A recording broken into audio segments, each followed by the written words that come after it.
أول شيء طبعا الهدف الأول ديالنا كان في المجموعة هو حسم التأهل في أقرب وقت ممكن. الحمد لله كنا موفقين وتمكنا في المباراتين يعني من حسم هذا المرور. والإدارة ديال المباراة الثالثة أكيد عندها حسابات توقعا للمباراة ربع النهائي، ولكن دائما تتعلق الأمر بالقميص الوطني المغربي واسم المنتخب المغربي. فأكيد أن الفريق اللي غيبدا المباراة غيبدا بنفس الطموح بنفس الجدية، وغنعطيو ايضا الخصم الاحترام اللي كيستاهل، لانه فريق زامبيا رغم الهزيمتين يعني اللي ربما ما تتعكسش المستوى الحقيقي ديالو، لانه قدم اداء جيد في المباراتين، فغنحترموه بما فيه الكفايه وغنحاولوا انه الفريق اللي غيبدا يكون فريق تنافسي ويدافع على الاسم ديال المغرب في مباراه رسميه اللي هي مباراه ديال افريقيا. طبعا من ناحيه المستويات الفنيه فاكيد انه كاين اجماع على انه المستوى الفني عالي جدا، يعني في المجموعات الثلاث على الاقل في كل مجموعه هناك منتخبين من مستوى عالي، يعني شاهدنا مباريات كبيره وتنظن انه ربما دوره من احسن الدورات على المستوى الفني، لانه اللاعبين في سن 17 سنه تتبين على انه كاين نضج يعني خصوصا من الناحيه التنظيميه والتكتيكيه. نفس السؤال اللي طرح الاخ منذ قليل، أكيد أنه لما تحسم التأهل بشكل مبكر فحق مشروع أنه يبدأ التفكير في مباراة ربع النهائي. أكيد أنه غيكون هناك عملية تدوير للاعبين للحصول على أحسن طراوة بدنية في مباريات الربع، ولكن ما تيمنعش كما قلت في السابق على أنه خصنا يكون فريقنا تنافسي على أرضية الملعب، لأن هذه الصورة ديال البلد ديالنا، الصورة ديال المنتخب ديالنا. فأكيد أن ال 11 لاعب اللي غتبدا بتشكيله تنافسيه وغيعطيو صوره جيده تتاكد ربما الصوره اللي قدمنا في المباراتين السابقتين. يعني هو غيكون من الظلم يعني نحصروا المنتخبات الجيده في منتخبين او ثلاثه. هناك منتخبات كثيره ظهرت بمستويات قويه، يعني ما بقاش السر على انه المنتخب السنغالي، المنتخب المالي، المنتخب ديال سيراليون ايضا منتخب قوي، منتخب جنوب افريقيا عائد،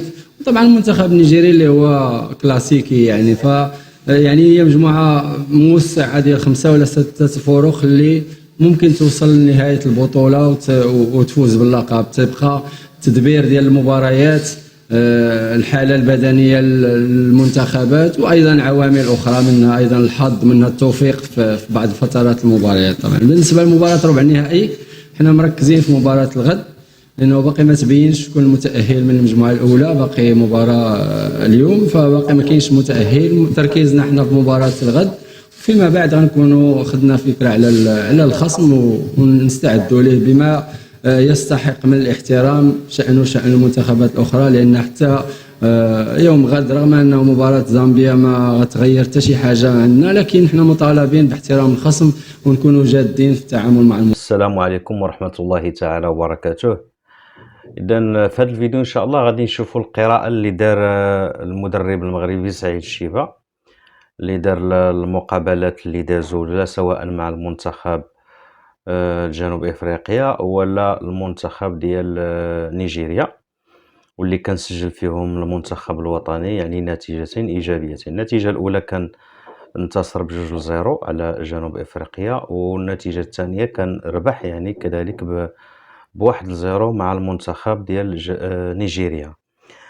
كما كنلاحظوا على عكس الصحافه الجزائريه، لانها يعني من التحليل ديالها ولا التعاطي ديالها مع المنتخب المغربي دائما هي يعني كتحاول كتنقص من المنتخب المغربي، وحتى في التحاليل ديالهم ولا في التعليق. حتى كيلا شفنا حتى المقابله ديال اللي دار المنتخب المغربي مع منتخب نيجيريا، شفنا في المعلق ديال المباراة ما كانش كيذكر يعني وكأنه كان كيشجع ولا يتمنى، كان كيشجع المنتخب ديال نيجيريا، و